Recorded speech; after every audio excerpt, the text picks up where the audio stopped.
Okay, good evening, everyone, and welcome to week 3 of AI Ethics, Risk and Compliance, our free short course. I'm going to let everybody settle in and make themselves at home for the next 2 minutes, and then we'll kick off and start where we're going. So if I had some elevator music, I would play it for you, but please enjoy.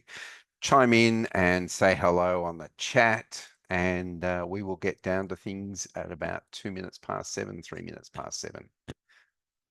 Welcome.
G'day and welcome.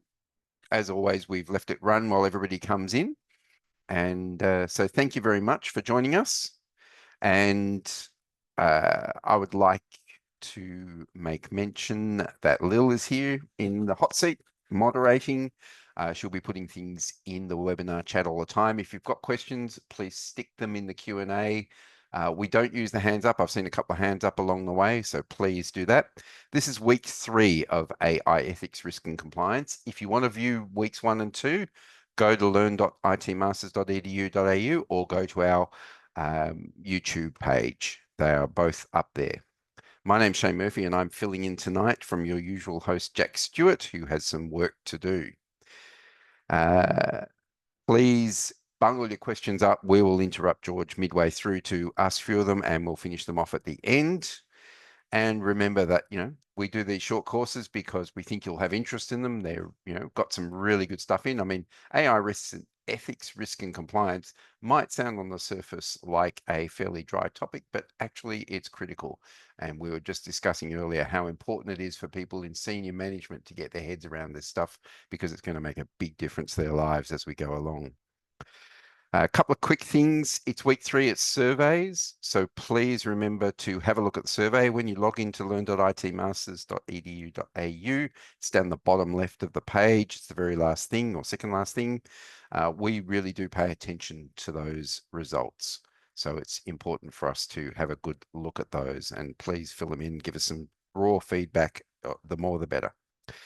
Second, new postgrad courses. I'll talk a little bit more about one of these later on, but we have a new graduate diploma in cybersecurity just about to commence. It'll commence in session 3 this year in November.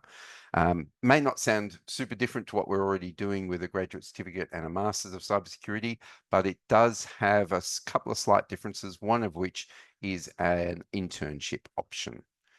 And that internship option will give you the opportunity to go and sit in with a cybersecurity company somewhere and learn.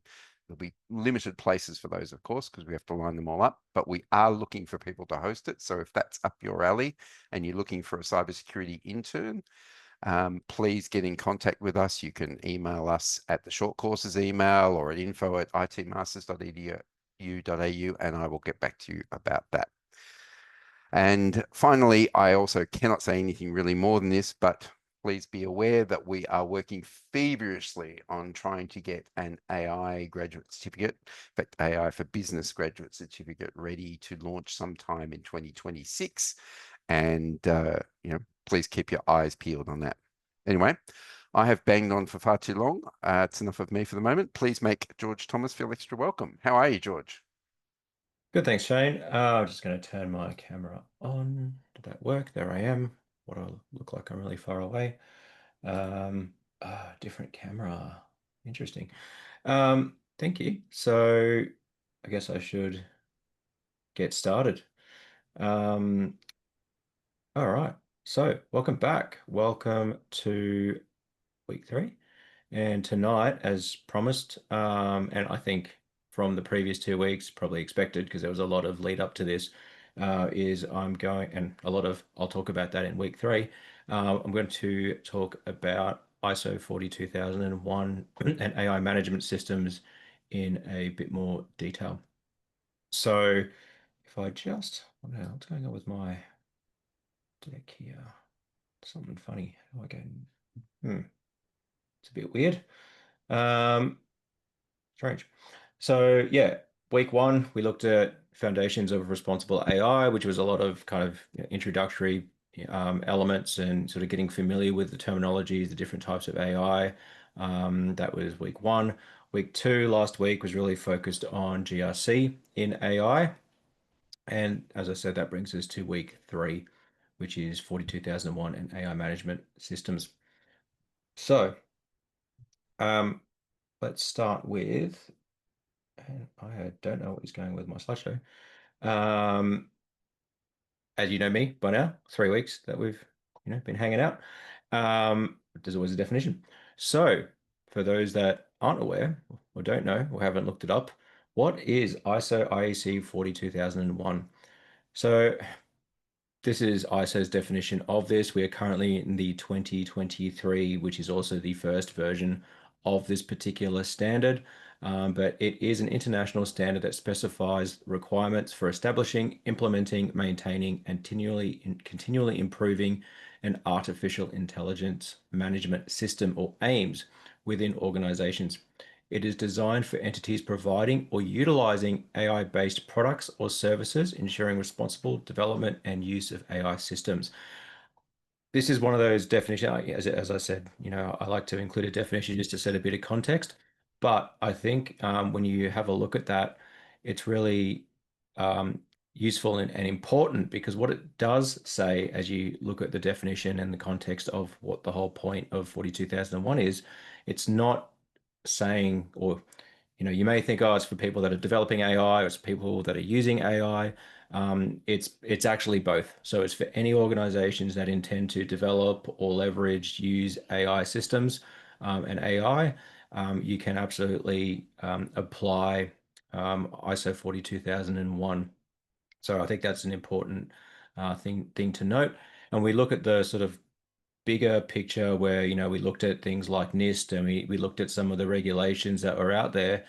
This is for me, I think, the management system element. So if you look at something that could potentially for an organization bring everything together, I'm going to say this is it. Now, full disclosure, I guess, is I've done a lot of work in ISO over the years. So I'm a lead implementer, lead auditor. I've done a ton of work in 27, little bit in 42001. I've done work in 9,000, 45,000.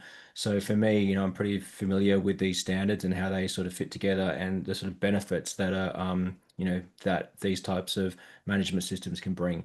So let's start with why 42,001.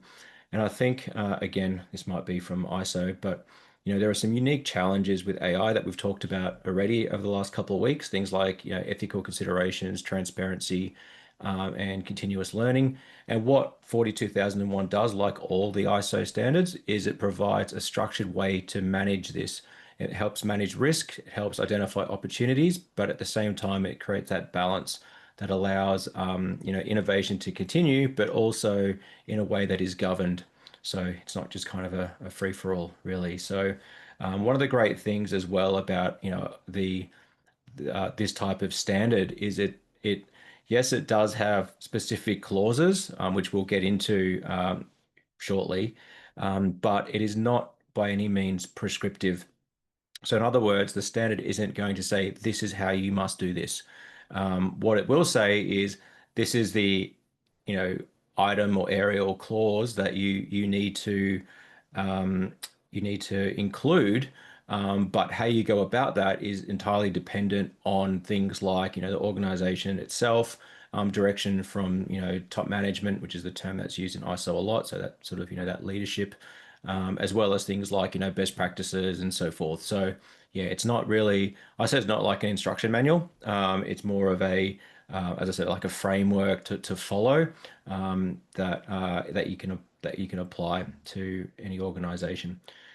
So continuing on the why, what are some of the potential benefits of ISO 42001 for anyone that's thinking about this or any of the other um, standards for that matter, and you're looking to, try and create a business case for it. Often there's the why do we want to do this? Here's a few of them. So things like increased efficiency, things like better decision making. So in other words, having a lot of this stuff planned and defined will help. Credibility is another one because if you have implemented something like ISO, then other organizer or other stakeholders, another word that will be used a lot, other stakeholders like, clients, partners, suppliers, whoever, will see that as, um, you know, I guess well, it will enhance credibility because it's seen as a good thing. It's seen that, you're sort of making sure that these things are managed and governed, that you're doing risk management, all those sorts of things. There's also other areas. I'm not going to just read all these out, but things like competitive advantage and reg compliance. So regulatory compliance we talk about a bit. Regulatory compliance is here because it is one of the controls that is within ISO. It's actually within all of the standards to say, if there are any laws or regulations that you need to comply with, then thou shalt do that.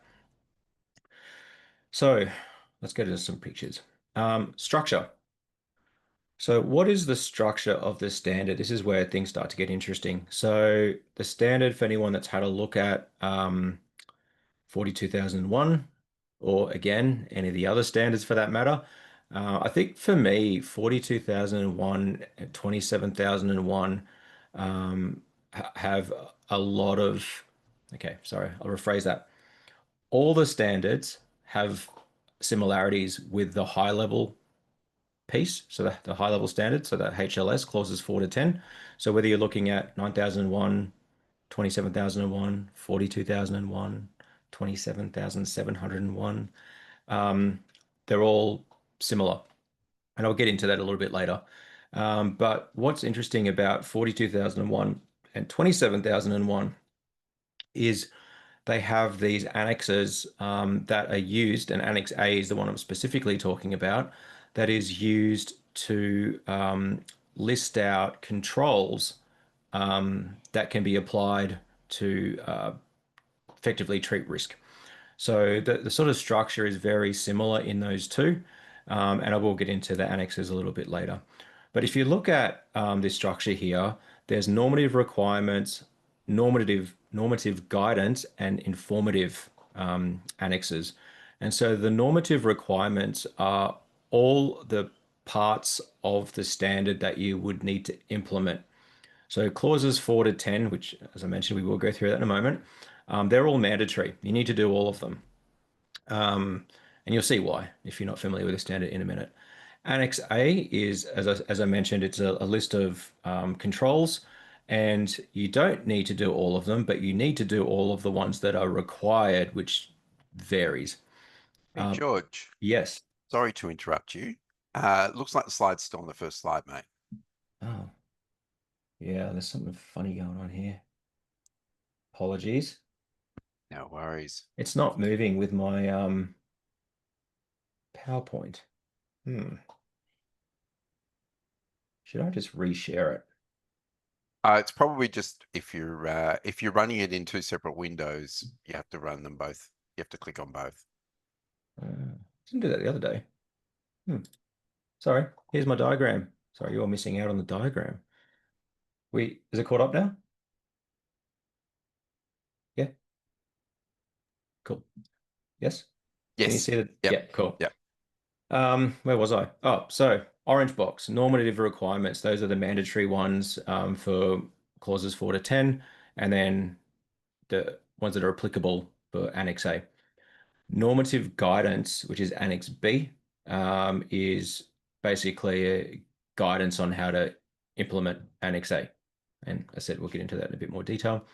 And then you've got some informative stuff, which is really informational. It's about things to consider and a bit of guidance on, some of the process of, implementation. And those are Annex C and D. Now, I will get into that in a lot more detail a little bit later on, but that is the structure of the standard. So you've got those sort of high level clauses. So 4 to 10, I'll explain why there's no 1, 2, 3 in a minute. And then Annex A, B, C, and D. If you look at something like 27, you have the same high level structure clauses 4 to 10, you have Annex A. And then Annex B is actually 27002, which is very confusing. So I am going to go to, oh yeah, that is annoying.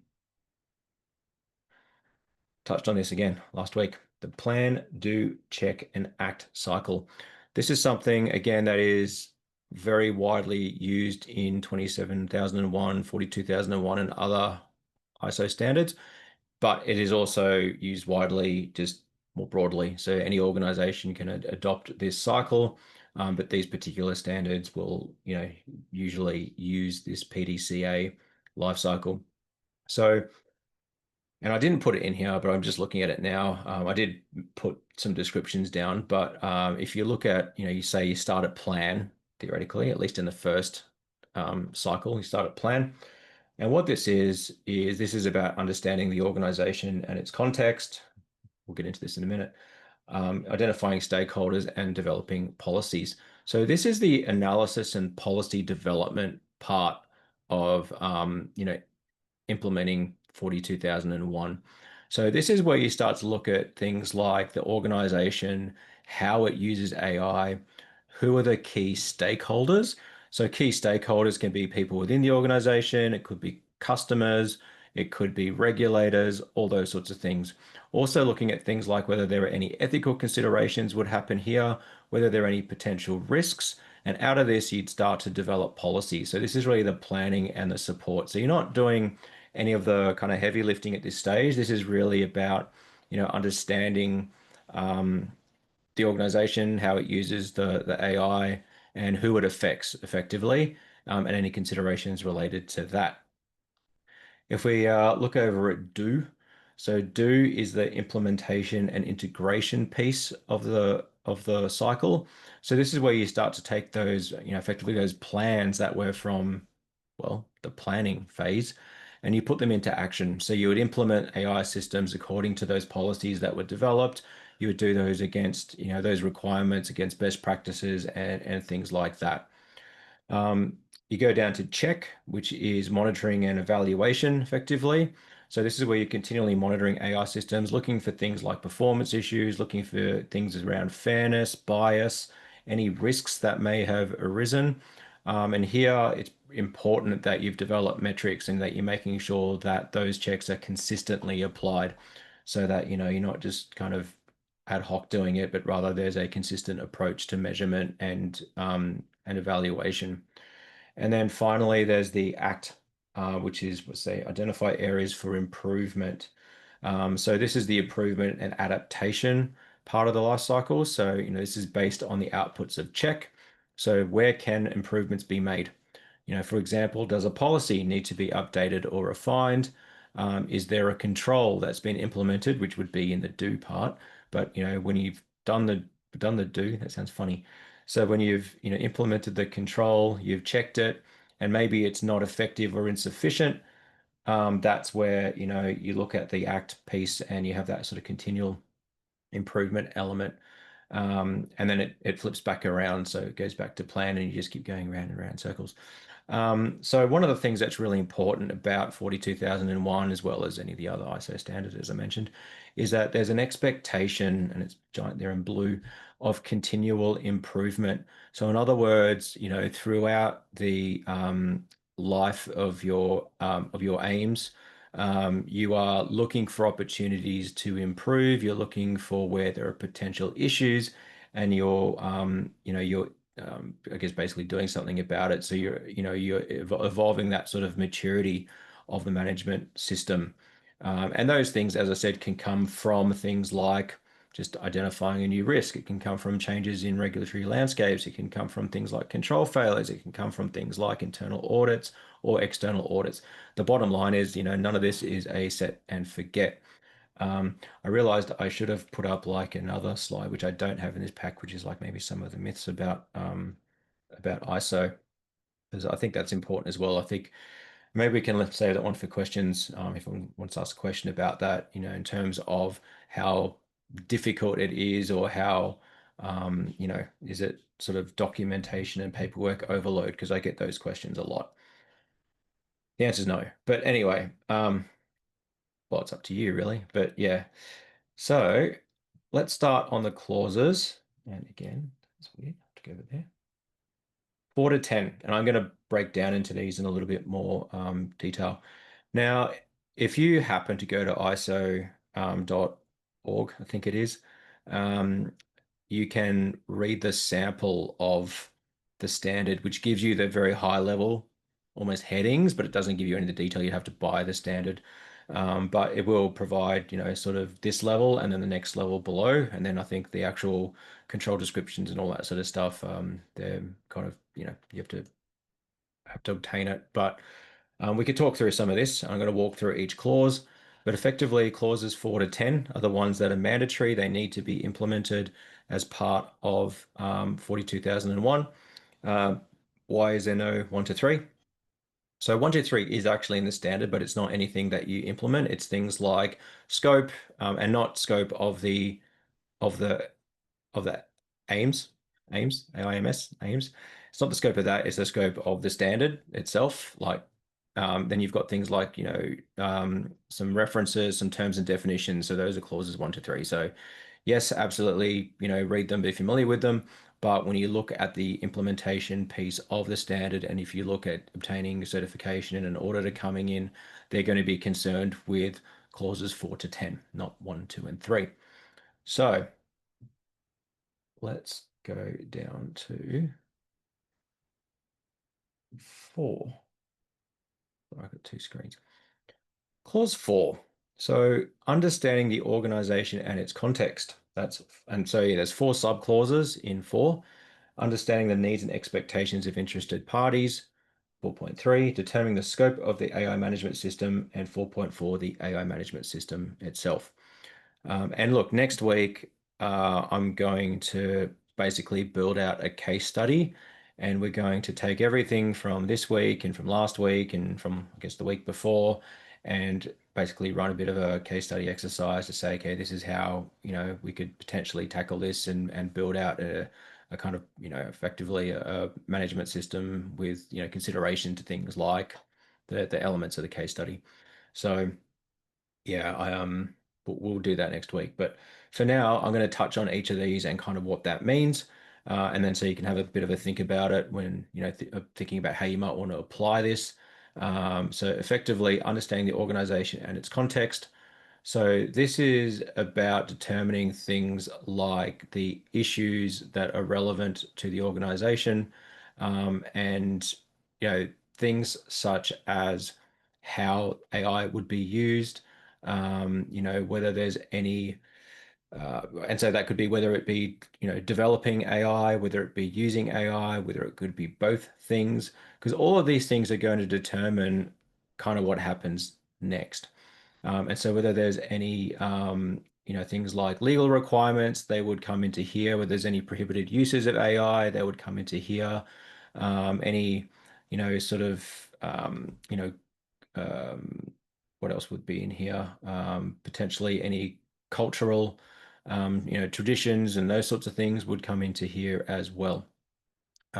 And that would be the same when you look at things like understanding the needs and expectations of interested parties. So that's basically relating to anybody or any, well, it's not necessarily an individual, it could be an organization as well that would, be impacted or have needs related to the AI management system. So, for example, this is where your regulators would, come in.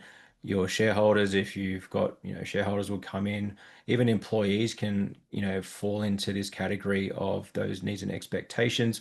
So, if you're just trying to take a bit of a live example here, if we look at AI, and this is a bit of a slippery slope, this one, but if we look at AI and we say employees, for example, there might be needs and expectations around things like, how that might affect the individual workloads of people. That could be one. If you look at it from a client perspective, it might be how AI, processes certain types of information, or whether there's any needs and expectations around there. So, for example, if I'm a client of an organization that uses AI, one of my, I guess, expectations would be that anything that I disclose would, be subject to some sort of privacy controls. So that's sort of how that fits together. Um, if we look at determining the scope of the AI management system, so that really is exactly how it sounds. So what is within scope? And so that could be things like, what systems are in scope, what type of technologies are in scope, if there's anything around specific locations. Those are the sorts of things that are in scope. Why that's really important is because when you come to the certification piece, the auditor and the subsequent certification will only cover what is in scope. So, I've had examples before where an organization will only certify, for example, a specific product that they developed. And you can do that. That's a thing. That just means that's the only thing that's in scope. So nothing else is. So, that's also a bit of a tricky one too, because if someone says they have certification, it's important to review that scope statement to say, well, what is actually in scope?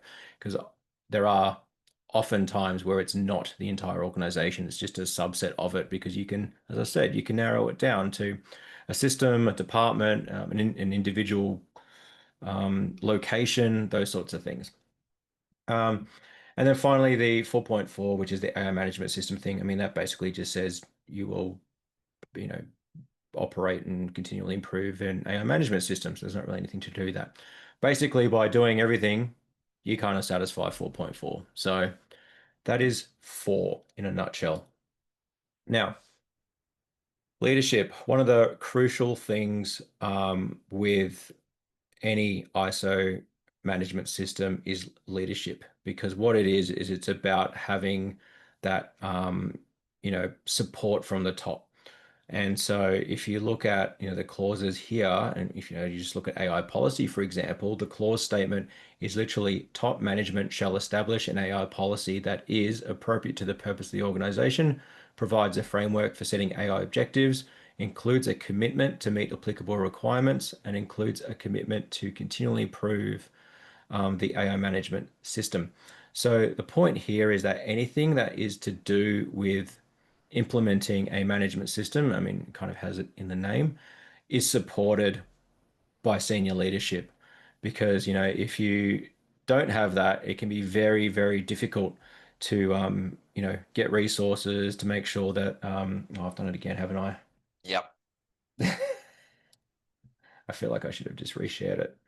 Um, here we go. What was I talking about? Lost my train of thought.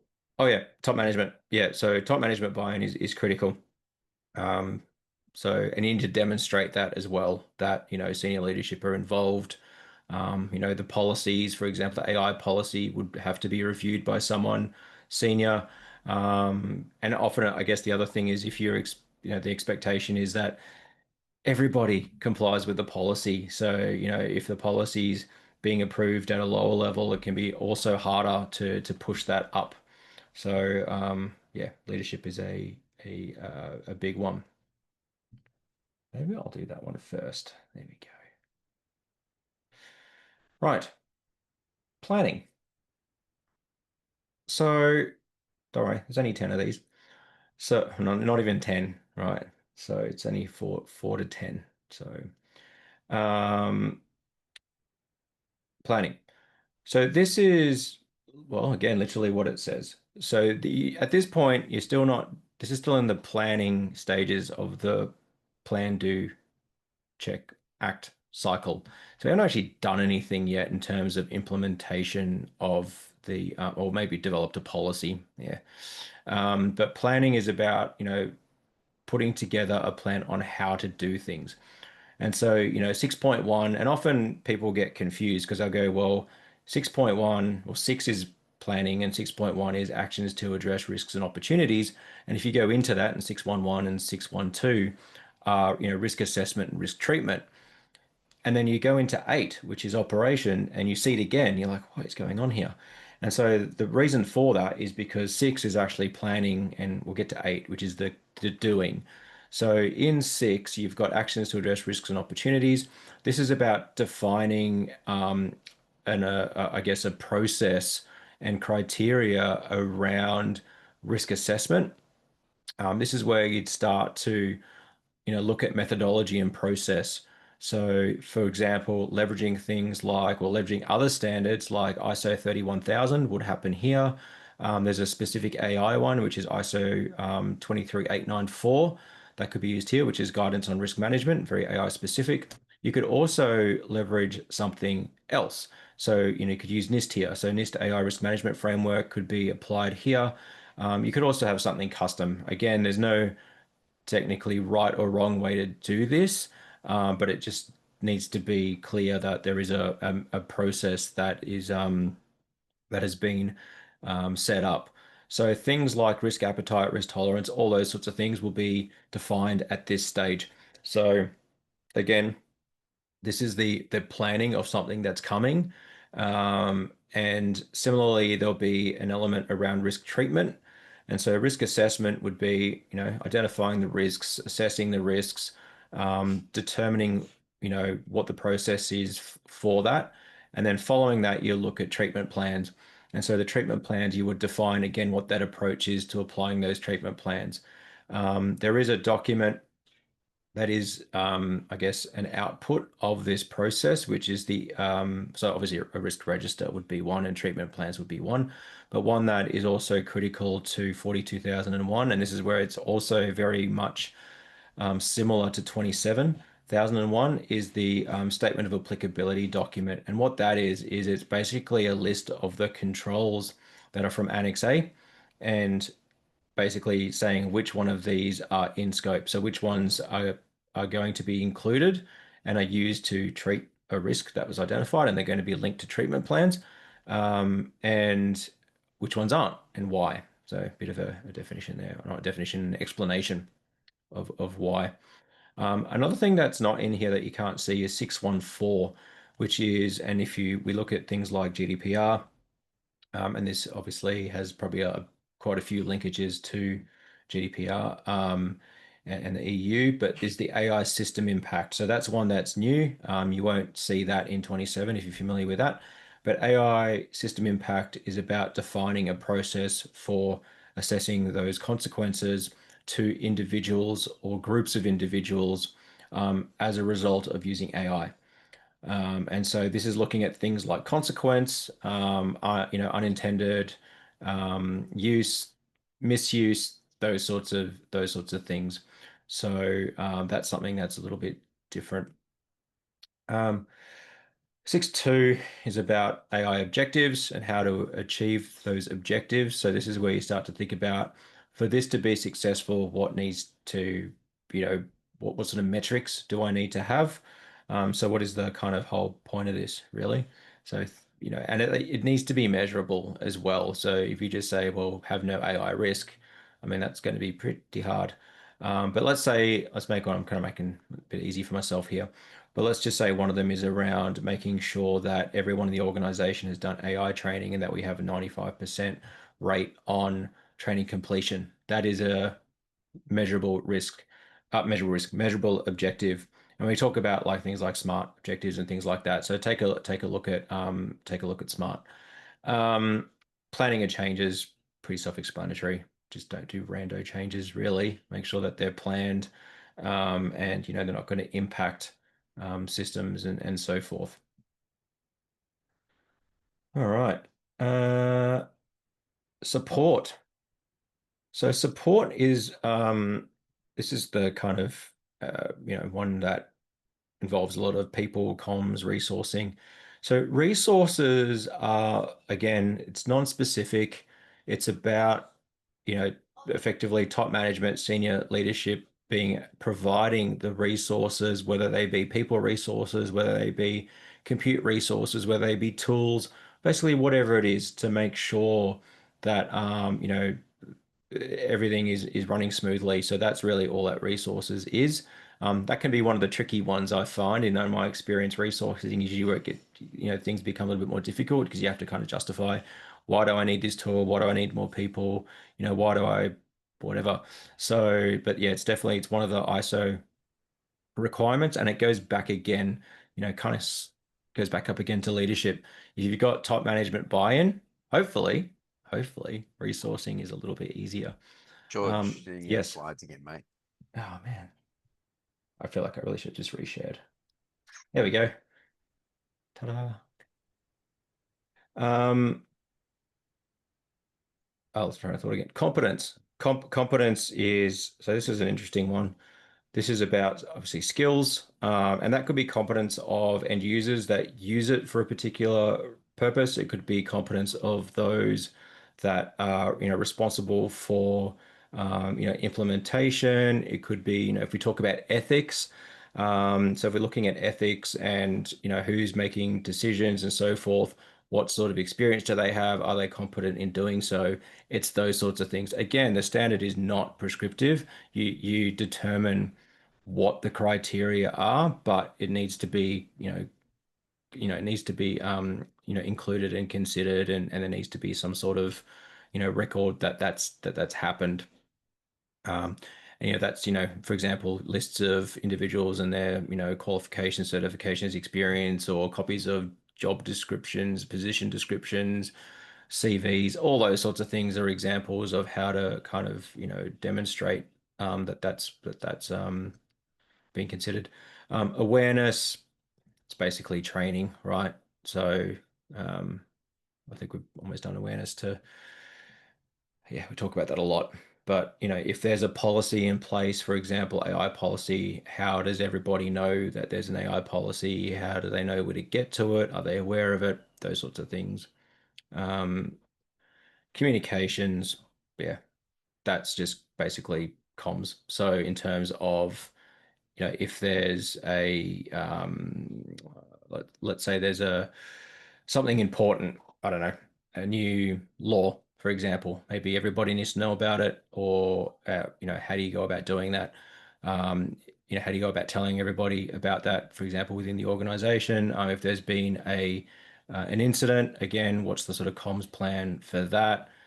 Sometimes I've seen organizations just have like quarterly newsletters where they might put a bit of a, sort of thing to raise awareness, and they'll have to include it in the comms plan so they could be tied together. So awareness and comms could be tied together. Documented information, I mean, that's just basically having documents that are controlled, in terms of, that they're reviewed, that they're, protected from tampering, all that sort of stuff. What is interesting, I just thought about this, is, the question that I get a lot, as I mentioned, is around, well, this is going to be like documentation overload. Now, within the standard, there's two words that are really important.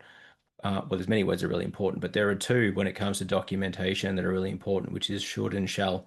And so when you see the word shall, as in this shall be available as documented information, then you need to have a document for it. You need to have some sort of paper trail for it. But sometimes it's just a should. So it's actually optional. You can determine whether or not that's required. So, I guess my point here is it's not that every single thing under the sun needs to be necessarily documented. I say that a lot around things like procedures because sometimes, if a procedure is really basic and almost self-explanatory, that doesn't mean you need to create a document for it necessarily. It could just be, well, that's pretty obvious how one would do that, so you don't need to. Whereas if something's really complicated, then maybe you do. So again, unless it's explicit, it's not necessarily always required. Okay, operation. All right. Moving. Okay. Operation. So this is the doing. Here we go. So this is where you start to do stuff. So all the, 4 to 7 was, really about, the kind of planning of things.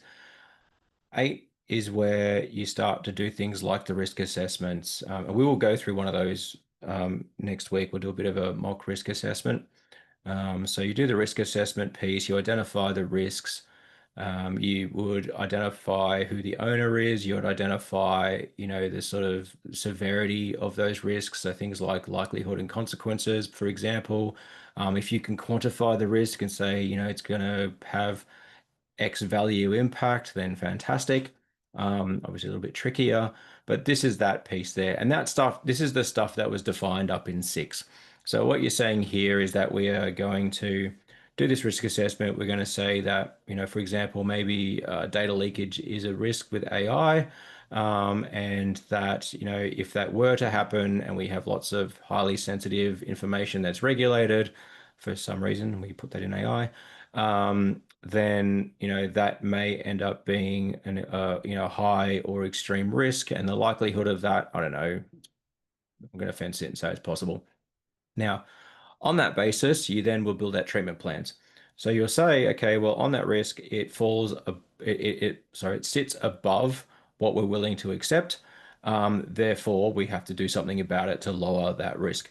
And so this is where you will go through the annex controls, and you will start to look at what those controls are, and then build out treatment plans. Again, once you select controls, then they become applicable in your statement of applicability document, and so forth. AI system impact is literally just actioning and doing those system impact assessments that were defined up in 6. I'm just wondering, do I have?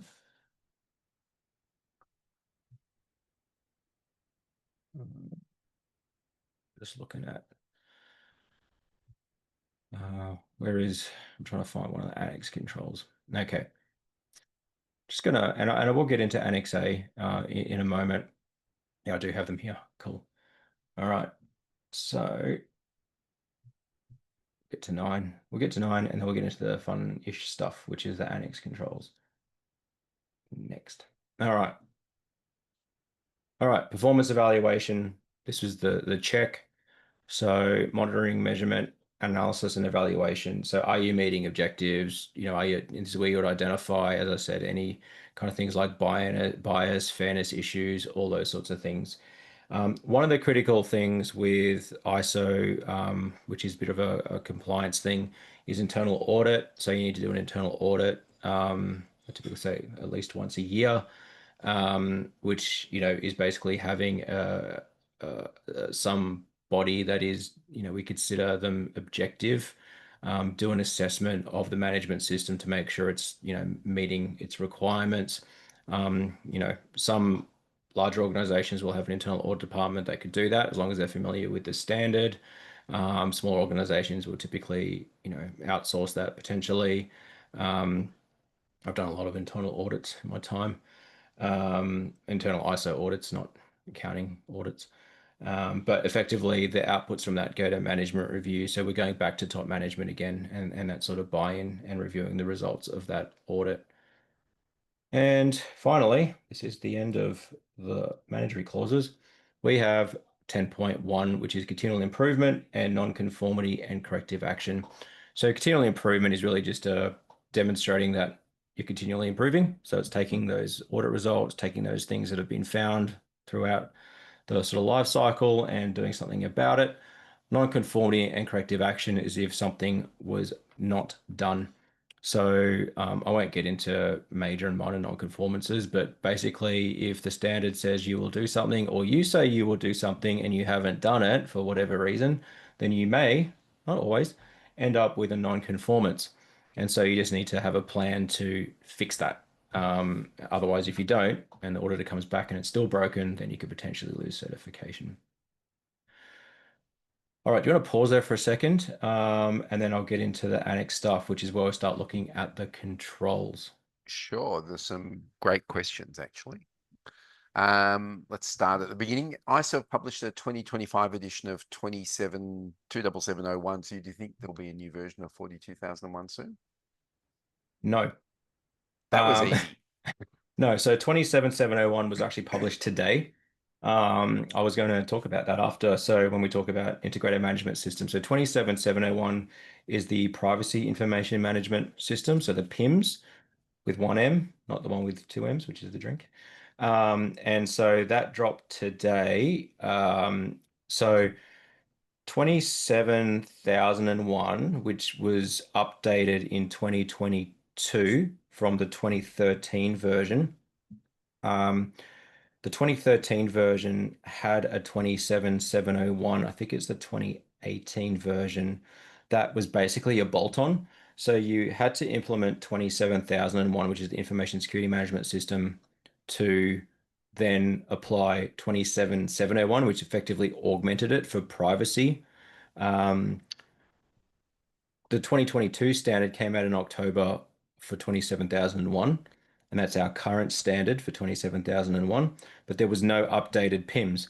And so today the PIMS dropped, which is actually standalone. So you can actually implement 27701 without needing 27001. So the reason I say no is because if like the life cycles are pretty long. So if you look at, 2000 and so look at 27, 2005, 2013, 2022. If you look at 27701, 2025, but then I think it was 2018 before that.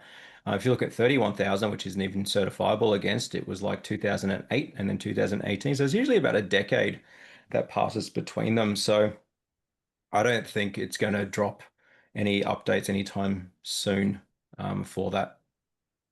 I suppose as it's a framework doesn't really change that much.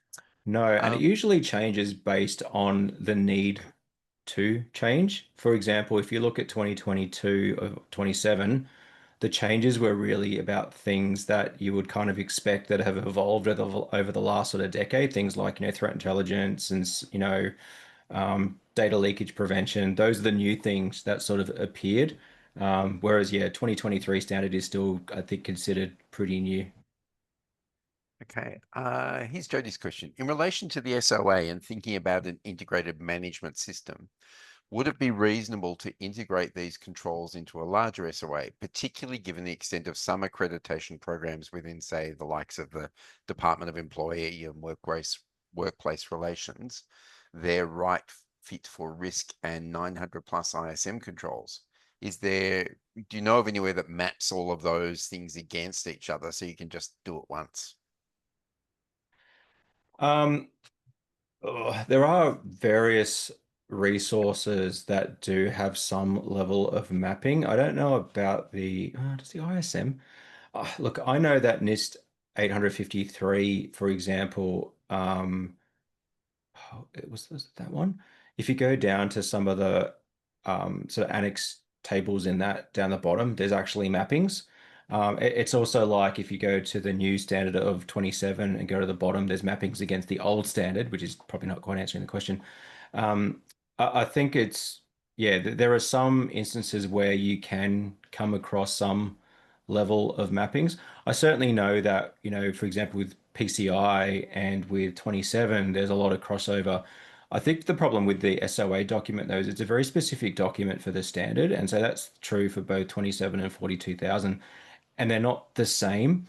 So, and I will talk about some of this a little bit later, where they're almost complementary.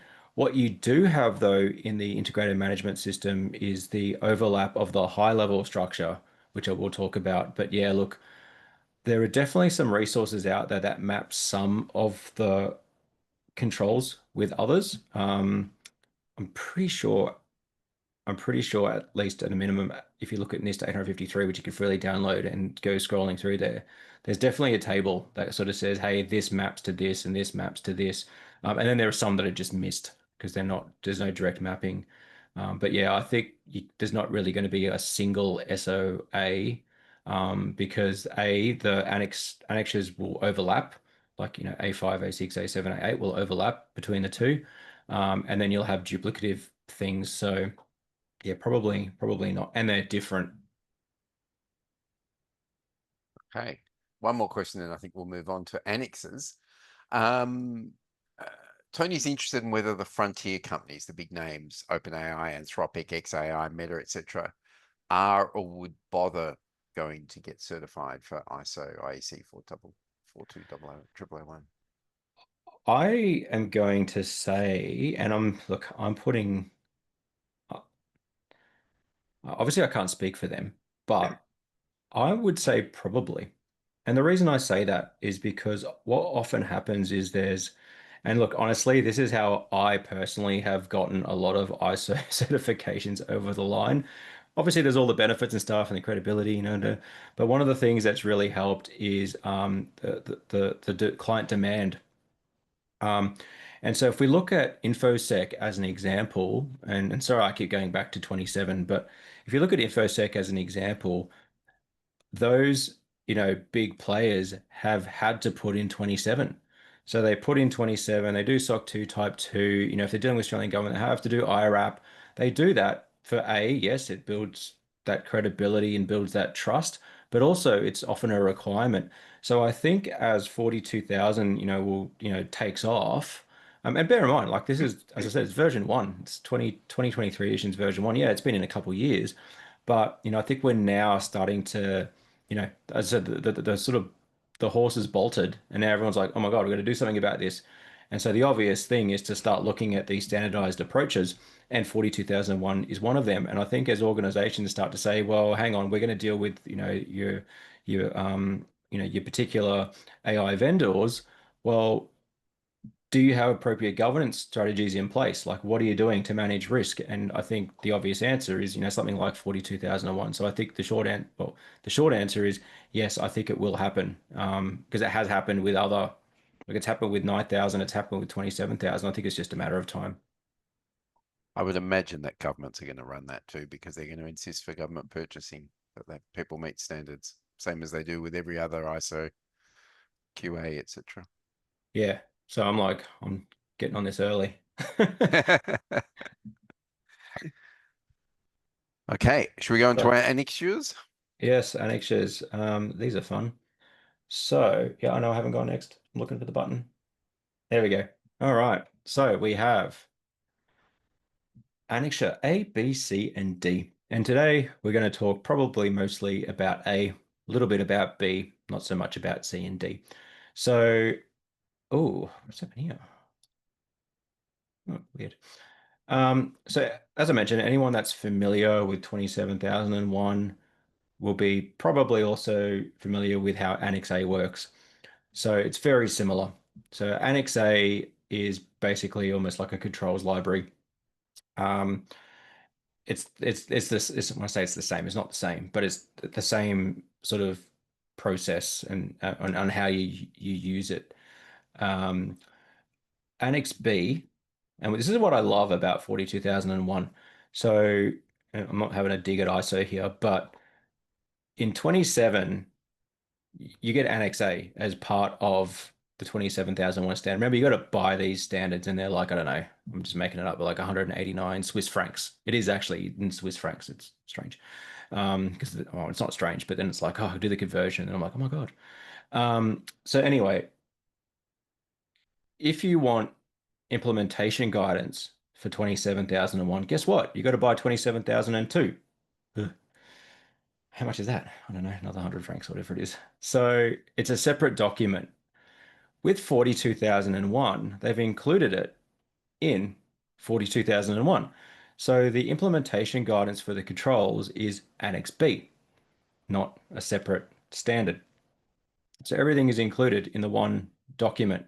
There are other documents as well, like 20, 22,989. No, it'll come back to me. And that one you could just download for free. So that's cool. Um, Anyway, and then you've got Annex C and Annex D as well. So Annex C is potential AI related organizational objectives and risk sources. So what this is two things. One is, oh no, hang on. Sorry, no, that's one thing. I'm getting confused with Annex D. So many annexes. So Annex C is about looking at potential organizational objectives, risk sources, descriptions. It's again, it's not intended to be exhaustive, and an organization needs to determine what risk sources are actually relevant to them. But this gives you some examples of AI related risk sources. And so from here, you can do things like evaluation of AI systems, and so forth. 23894 is another standard. I think you just don't quote me on this. I think you could just download that one. Has more detailed information on those objectives and risk sources. So the C and D are quite short in the standard. D, on the other hand, is about management systems across domains and sectors. So when we talk about sectors, we're looking at, how it might apply across things like health, defense, energy, finance, transport. Whereas, if we're looking at things like integration, so talk about integrated management systems, that is also an Annex D. So considering other management systems like 27,001, 27,701, or 9,001, and again, this is a very short piece of annexure, will be in Annex D. But as I said, the ones that I'm probably most concerned about are Annex A and Annex B. So let's go into Annex A. So Annex A is used to treat risk. And so there are 38 controls under 9 control objectives. Now you're like, oh, where is A1? Isn't it lovely how they do? Where's A1? A1 is literally general. Like it is actually in there, but it basically just sort of, it's just a general sort of statement. Whereas the actual controls are in 2 to 10. So I might go through a couple of these, but if you look at A2, that's talks about policies related to AI. A3 is about internal organization, so that might be things around training and that sort of stuff. That would be in A3. In fact, I might just bring up where is my because I haven't memorized all of the. If you ask me about 27, I kind of have. All right, so if we look at A3, roles and responsibilities, so that would fall into here. So defining roles and responsibilities. So roles and responsibilities for AI shall be defined and allocated according to the needs of organization. That would fall into A3. A4, resources for AI use. So this is things like what tools you need, as I kind of mentioned before. Things like human resources in terms of having the appropriate people and competencies would fall into A4. And then also, as I mentioned, about computing resources. So making sure that you've got sufficient resources to run those AI systems would fall into A4. So if you look at ISO and you say, okay, well, we have a risk of as I said, let's say an ethics question. So there's an ethics issue related to the use of AI systems. Now, as you build out your treatment plan, you will say, okay, well, what annex control might be related to that? A 4.6, which you can't see there, which is human resources, would probably be one that's relevant because that's the one that, and if I read it out, as part of resource identification, the organization shall document information about the human resources and their competencies utilized for the development, deployment, operation, change management, maintenance, transfer, and commissioning, as well as verification, integration of AI systems. So basically making sure you got the right people. So that might be a control that's used to treat a risk related to that. So hopefully you can try to visualize how to apply these controls. Um, if I skip down, what do we got down here? One that's good. AI system life cycle. Trying to find the one that's related to might be A5. There's definitely one in here that's related to, for example, well, several of them related to things like, InfoSec and things like that. Um, I might actually have it. Give me a sec. If I can find it. A5. Okay, so assessing impacts of AI systems. So assessing impacts of AI systems, the organization shall assess and document the potential impacts of AI systems to individuals or group of individuals. There's also basically, as I said, that could be something that would involve sensitive or personal information, at which point you would need to consider what controls that you need to implement, and that potentially could include security controls. So, again, it's not prescriptive. So you could say, okay, well, we've done a 5 point whatever. We've identified that there's a potential data leakage scenario or a potential data breach scenario, at which point we need to implement a control, which is, I don't know, data leakage prevention or, access controls or encryption or whatever. So yeah, that's kind of how it sort of bolts together. Um, I'm not going to go through every single one of these, but I hope that's been okay at explaining how you apply these controls to the standard. Um, I'm anticipating we're probably going to have a few questions because I've kind of blown through this. Is a bit like, what's that saying? Drinking from the fire hose. Um, where are we?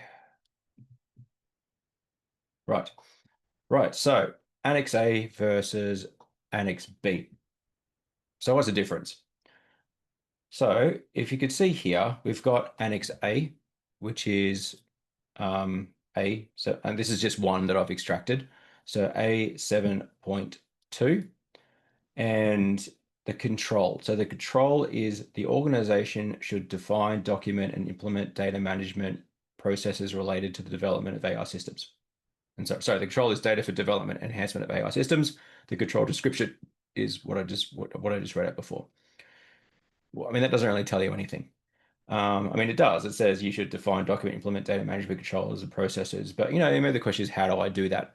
So the great thing is, which again is in the same document in Annex B and has a corresponding kind of, oh, I think it's a typo. I think that should be B 7.2. But data for development and enhancement of AI systems, so same control, but we have implementation guidance.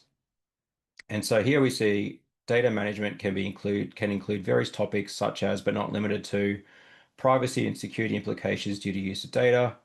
I know someone had this question. I saw it pop up the other day as well, kind of like ending the call. So maybe that's why I added this one. Some of which can be sensitive in nature. Security and safety threats can arise from data-dependent AI system development.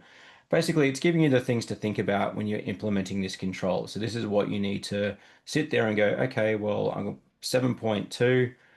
How do I deal with this? okay, there's privacy and security implications. That doesn't mean you have to go and, implement 27701 and 27001. It just means that you consider those controls, and now you say, and this is what I'm going to do about this. And that's what, that's how you sort of address that. So cool. And if you want to skip to those, page 19 and 37 in the standard. All right. Where am I? Next. So integrated management systems. So yeah, as I said, someone's mentioned before, where is InfoSec? Well, as I said, it's not explicitly in the standard, but it's something that should be considered, as I just sort of pointed out. And as I said, you could consider things like safety, security, privacy. But one of the great things with these standards is you can, because of that high level structure, and basically the fact that 4 to 10 are almost, I'm not going to say they are, but they're almost identical. I mean, there's sometimes a little bit of an addition in there and so forth, and sometimes the sub clauses are a little bit wonk. But overall, they're almost the same. But it means you can apply multiple standards easily, fairly easily. So you could apply 42,001 and 27,001 for an integrated management system. Or you could put an AIMS, an ISMS, and the PIMS together for a triple decker. You could also add 9,001 for quality if you want. And then why that's useful is if you look at, and let's go all the way back up to, do I really want to click all the way back up? Let's go all the way back up here. The structure is the same. So when you go, okay, I want to do 27 and 42, clause 4 is context of the organization. So those things that you've considered before, where you say, okay, well, how is our organization going to use AI? What is it? How do we operate? What do we do? All those sorts of things. It's the same. And when you have your documentation, it's just in the same spot. It's like one. This is where it's sort of consolidated. Same thing with leadership, right? So leadership will have buy-in for both 27 and 42,000. There might be a statement of commitment to say, yes, we take this stuff seriously. And it could be one statement. So when the auditor comes in, they'll go through and say, okay, what are we doing? We're doing an IMS. We're doing 27, 42,000, and it's going to be almost one source for the high level structure. And then yes, it'll break up into, different SOAs for each of the documents. Again, you're going to probably have one risk register. Obviously, they'll just be categorized differently, but it's all kind of together. So that's going to do things like, save cost, for example. Um, and make things a little bit quicker, makes the audits quicker. So yes, it can be more cost effective. So yeah, it's just a good thing to have if you've got multiple. And many organizations, like I've had, clients of mine in the past that have had, you know, uh, two separate. So they had 45 and 9,001, and then I implemented 27 for them, and they were three independent management systems. And we're like, guys, we should really consider consolidating them. And that's what happened. I put them together, with like an IMS, and the cost dropped and the audit time effectively shortened. It wasn't the same as one audit, but it wasn't the same as three. So yeah, really useful to do. And sorry, I'm going back where I was. All right, last one. And then we'll go to questions. So certification process. So they operate on basically a 3-year cycle.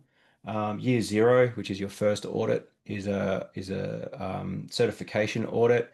It consists of 2 stages. I'm not going to get too deep into the stages, but effectively, once you've done everything, you engage a certification body. So these are like your BSIs, your SAIs, your SGSs, there's more of them. Apologies to any bodies that I've forgotten. Um, and they come in and they do a 2-stage audit. So stage one is effectively a document review. They determine whether you're ready for a stage two. If all going well, a couple of weeks later, they come back and do a stage two audit, which is where they do the heavy audit. They'll be on site, um, or a hybrid typically, and they'll assess the controls. So once that's happened and the auditor will make a recommendation for certification, they send the report back to the certification body.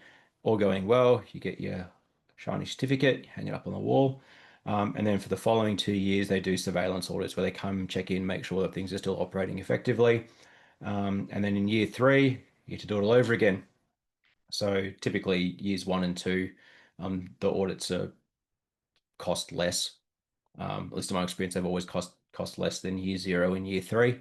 But yeah, that's pretty much the process. And that is 42,001 in a big nutshell. Right. Okay, so more questions. Does the utilization of AI within SIM, SOAR solutions also get captured by 42,001? Not explicitly. So yeah, it won't explicitly do that. If I again, I'm just having a quick scan through it. Um, it's not, yeah. And so it's interesting you say that because 27, for example, has an explicit um, sort of control, annex control that sort of talks about like seam, whereas 42 does not. What it would be is it would most likely be around things like 626. So Annex 626 is AI system operation and monitoring, and it's very high level. So the organization shall define and document the necessary elements for the ongoing operation of the AI system and should include system and performance monitoring, repairs, updates, support. For example, you may want to feed that into a SIEM. It doesn't say that you need to. But and another one, AI system recording of event logs. You may want to feed that into a SIEM, and then you might want to use SOAR to take some sort of corrective action. It's not explicitly in there, but it can be 100% linked to some of the annexure controls. Okay. Do PDCA cycles need to spin faster in an AI context, especially when compared to traditional ISOs like 9001, similar to how PDCAs are faster and more frequent after transitioning from waterfall to agile, for example?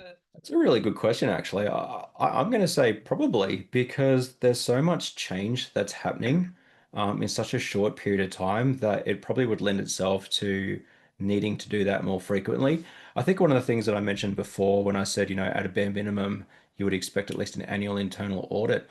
I think, a lot of the time, there's this sort of interval-driven compliance piece and even around the kind of monitoring and effectively that check piece. I think given that things change so much, whether that be innovation, whether that be regulatory landscape, that things are going to come up more often. So I think that's a really good question and something that everyone should consider because of that rate of change. Yes, I think you need to spin a little bit quicker because if you wait a year, and sometimes some of these things can take 2 years, I think it's probably not going to be quite right. Okay, if you're supplying products, you should build into your supplier risk assessment whether the supplier has built their own guardrails into their product to manage the AI which is built into it. Hang on, what's the question here? So, is there any question? So, if you're supplying products, you should build in your supply risk assessment whether the supplier has built guardrails. Yes, I would do that, and um, Annex 10. So, see, I still thought of this. So, Annexure 10 is third party and customer relationships. So, to ensure that the organization understands its responsibilities and remains accountable and risks are appropriately apportioned when third parties are involved at any stage of the AI system lifecycle. So, the first part is around allocating responsibilities, but then the second part is around suppliers. And I haven't pre-read this, so hopefully I picked the right clause here, but the organization shall establish a process to ensure that its usage of services, products, or materials provided by the supplier aligns with the organization's approach to responsible development and use of AI systems. So again, by using that, one of the ways to do that might be to say, are you complying with any particular guardrails? If it was Australia, are you applying with the voluntary AI safety standard? That might be something. Obviously, that would only work for probably for an Aussie one, but yes. And if you were doing a supplier risk assessment, you would certainly ask those questions. Excellent.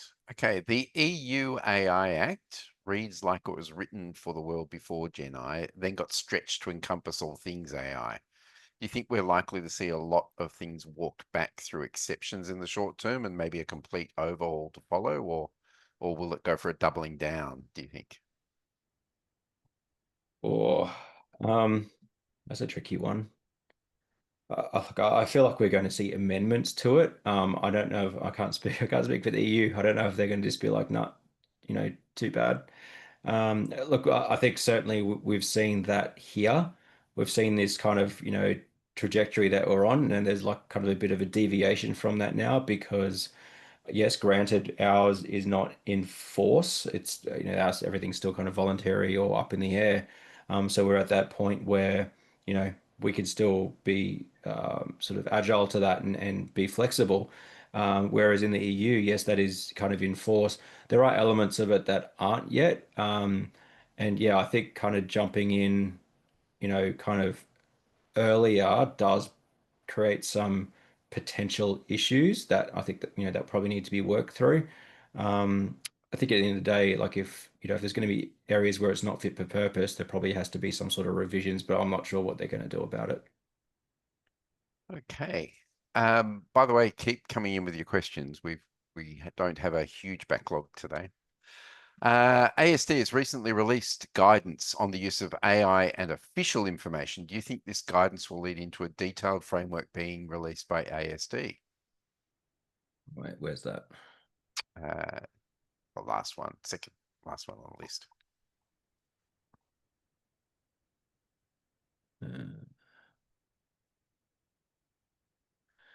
Uh, um, I hope so. Yeah, I hope so. I mean, look, we have seen that with, InfoSec, I guess. I think as well, there's probably going to be, and we've seen this a lot, I think, in Australia, where there's, potential, um, what's the word? Overlap's not the right word, but the use of other, guidance or standards or laws or regulations to address what effectively is almost the consequence or outcome of AI. Because at the end of the day, I said this, this conversation about AI is data. You can't have AI without data. It just doesn't, it's just not a thing. So when you think about the fact that it's data and that it's information, there's a good chance that there's probably some other piece of guidance or whatnot um, that will lend itself to that. So if you look at, where was it? Official, did it disappear? Official I'm talking, that's part of is that as in like the PSPF, there's going to be requirements in there about how that is handled. Um, so yeah, I would anticipate there'd be some guidance, if not maybe some reference to something existing. Okay. Is there an element of human oversight, i.e. human on the loop or human in the loop, explained as part of the this ISO, or is it just a part of the internal audit? Where's that one? Is there an element of human oversight, human in the loop? E- Oh, there. Yeah. Um, Look, again, not explicitly. I think we look at things like roles and responsibilities. Again, if you're looking at things like risk assessments, as I said, the standard's not prescriptive, so it's about following, the kind of approach and the framework. So if you're going to go through this process and say, well, this there's potential risk here, and the way to treat that risk is to have a human in the loop, then that would be form part of the controls that you implement and the processes that you implement. So I don't think from memory, I can't recall seeing anything that says, thou shalt have a human in the loop. But it would something that would be in there to satisfy, one of the requirements, for example. Okay, let's have a look. By the way, Craig's clarified. Additionally, Home Affairs has published an advisory, a PSPF advisory last week, which requires that you have to do a risk assessment on AI products before official information is entered into them. This will become a mandatory So it is element. PSPF. Sorry? Yeah, yeah, Yeah. yeah, it is PSPF. Yep. Okay. What are the negatives of using ISO 42001? Negatives. Um, yeah, look, I mean, there is work. So you do have to do certain things. As I said, there are mandatory controls. They don't necessarily need to be onerous, but obviously, it could be a little bit more work to get things, ready for certification. I think one of the things that I should also mention is that a lot of organizations have also implemented, management systems based on ISO, but haven't gone to the step of getting certified. So that's one other thing as well. Obviously, if you're at the point where you just haven't gotten certified, but you've done everything else, then I'd probably argue, well, you might as well. But yes, there is a little bit of a compliance burden on it. But at the end of the day, I feel like that compliance burden is probably a good thing because what it's doing is it's making sure that, things are being governed, that risks are being managed, and it's reducing overall risk for the organization. So, yeah, and obviously there's cost involved as well. So, um, if you get a, external auditor to come in and do the certifications, there's cost involved in that. If you've got to go and, buy something to well, arguably, if there's a risk, you should be doing this anyway.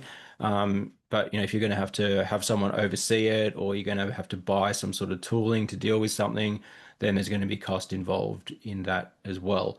But yeah, I think overall, I feel like the benefits outweigh the whatever the opposite of not of benefits is. Okay, the risks, the downsides. So clause 10, continuous improvement is common between 27001 and 42001. Is it fair to say that where an organization is implementing or onboarding Gen AI solutions, that to maintain ISO 27001 conformance, they really must also embrace 42001?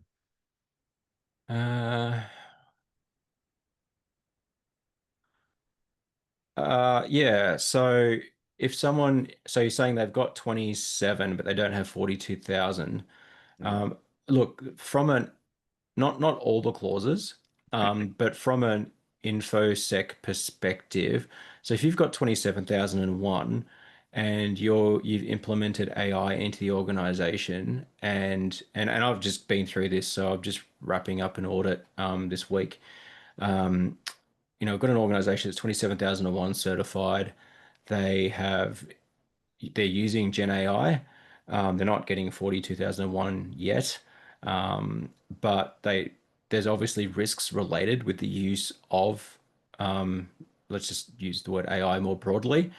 So they're having to consider the controls that are related to information security slash cybersecurity as part of their ISMS, for the purposes of protecting confidential integrity and availability of information. So it's not explicitly the clauses, but it's, I guess, some of the elements. right. Okay. By the way, we'll close off questions in about 30 seconds. So if you've got one, bung it in because we're getting towards time tonight, and there's a couple more things to go through.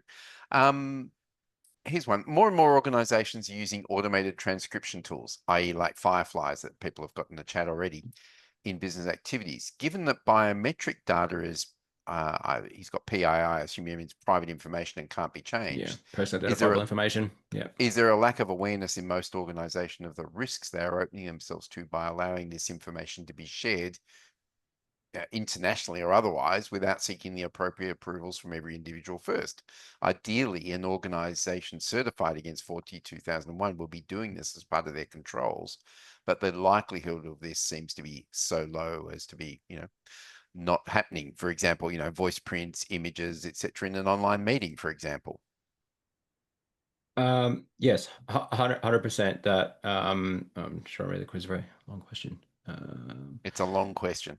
Yeah, I've got it here. So, so yes, there is 100% a lack of awareness. I think, as I mentioned before, I think the horse is bolted. So, when AI just it was, kind of it's not new, but it's kind of new to many, and it's useful.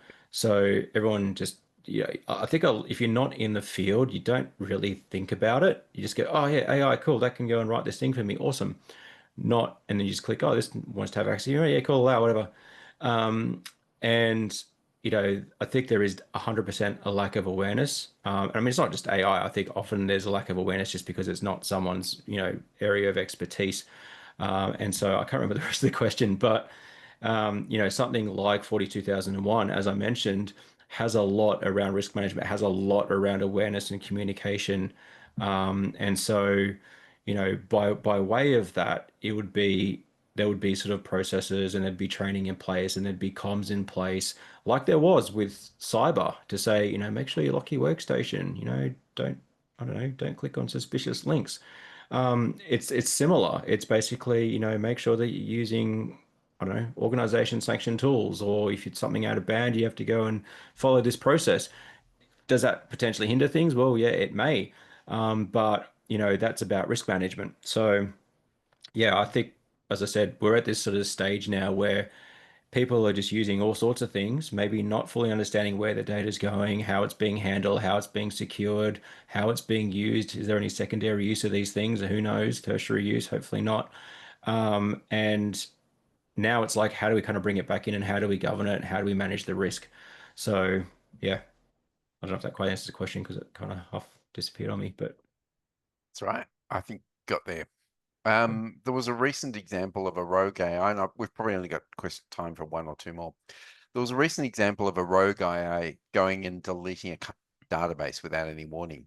Should we therefore, from a risk perspective, consider AI systems a virtual potentially rogue employee, and therefore have processes in place to ensure that there is human approval before defined major operations? That's kind of scary. But I'm going to say yes. So, I mean, it's kind of like the insider threat, isn't it?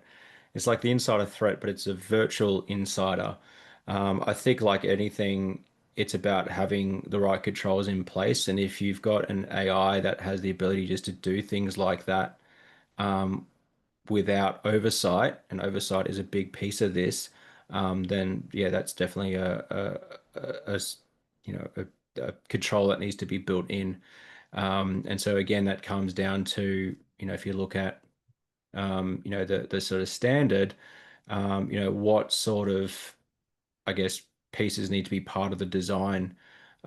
So, again, it's a little bit different. The 42,000 versus 27 is different. So 27,000 from, what I'm thinking of is very controls focused in terms of things like, as I mentioned, threat intelligence or, backups or this and that. Whereas the 42,001 is a little bit different where, we've got things like, system verification and validation. It's a little bit less specific, but what it's kind of doing, it's almost a bit thought-provoking to saying, have you thought about these particular things? And that will hopefully kind of tease out, oh, we probably need to think about having something that would prevent something like that happening. So yeah, I think that is probably yeah, it sounds like the next generation of insider threat is the the um the AI version. Absolutely. And along that line, do you think that AI will be allowed to audit other AIs? Yeah, cool. Sorry, I don't think you heard the question. Do you think that AI Oh, will be allowed to audit other AIs as part of this process at some point? And what sort of guardrails will we have? oh God. Now I feel like we're moving very far into the future. Um, you know what? It probably already is. Yeah, It probably already is. Maybe not directly, but I'm pretty sure if someone did an audit, and they went and threw that, I mean, is this technically correct? If someone did an audit and they threw that output into ChatGPT and said, "What do you think it is?" Isn't that almost AI auditing another AI?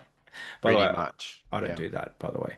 But just saying. But yeah, I think there's probably been examples of that already. But you're probably thinking a bit more, you know, basically getting an AI tool pointing at something and um, you know, auditing it. And look, what, so I think there's already tools like that that sort of leverage AI to, you know, I think there's some GRC tools that will probably do that already. Yeah. Last question. AI is, of course, only as good as the data feed into it. So will there be requirements, or are there requirements even now in the standards for companies to validate the data being fed into the LLMs, etc., to create the AI? Yes. So there is. So I'm trying to find the clause that's in here. Here we go. So Annex 7 is data for AI systems, and that really focuses on things like quality of data, how you acquire the data, and how you prepare the data. So if I look at, I'll look, I'll just read out. It's only 5 clauses. So 7.2 is data for development and enhancement of AI systems. So this is about defining, documenting, and implementing data management processes. Acquisition is how you acquire and select the data used in AI systems. Quality, which is 7.4, is the defining and documenting the requirements for data quality and ensuring that the data used meets those requirements. I hope this is answering the question. I feel like it is. And then there's bits around data preparation. So how is that data prepared? In terms of that selection process and what methods are used. So yeah, 100%. There's a whole annexure on just making sure that the data is fit for purpose and that it's not garbage in, garbage out.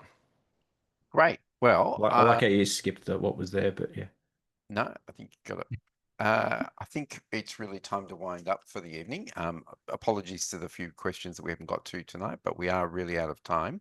I Yeah, and would like apologies for my inability to go forwards on the slides. The slides are all there for anybody that hasn't picked it up. If you go to learn.itmasters.edu.au and log in, all the slides are there for you to download both this week and the previous 2 weeks. And next week, we'll upload the new ones as well. A couple of quick reminders. Please do look at the graduate diploma in cybersecurity if you've got an interest, especially if you have an interest in the internship program, or get in touch with us if you're interested in hosting an intern, because we are booking people right now. And also the survey. We really would like to see your survey results, and we will obviously understand if you say the slides didn't go forward.